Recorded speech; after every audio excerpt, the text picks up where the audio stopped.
The chess champion had been undefeated at the time of his death. He had been in a much-anticipated match with some young upstart and was cleaning the floor with him when something didn't feel right in his head. It was a brain aneurysm that felled the mighty king of the board. And so, the champion found himself sitting with Death, the two of them opposite the very board he had become so accustomed to. "Chess?" the champion asked incredulously. "Of all things, you wish to challenge me in a game of chess? Surely you know who I am." "Of course," replied Death.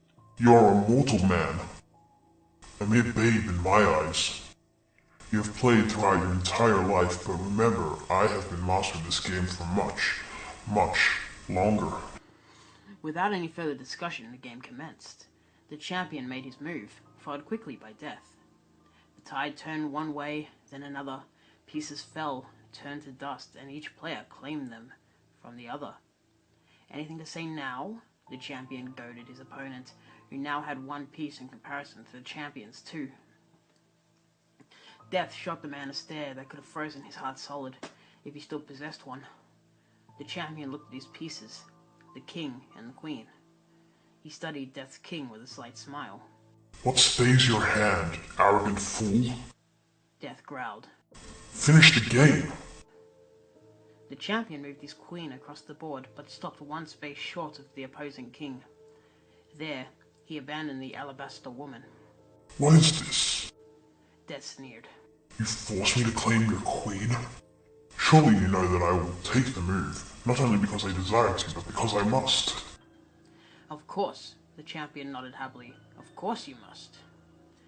Death claimed the queen, a slight shriek of horror barely audible as it escaped her diminutive lips. Then, it turned to dust. "This is absurd!" Death shouted, moving his king one space. "Indeed," the champion replied, doing the same.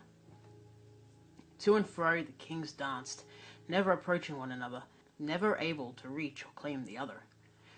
"What?" Death shook his head, one bony hand clasped to his temple. "What is the meaning of this madness?"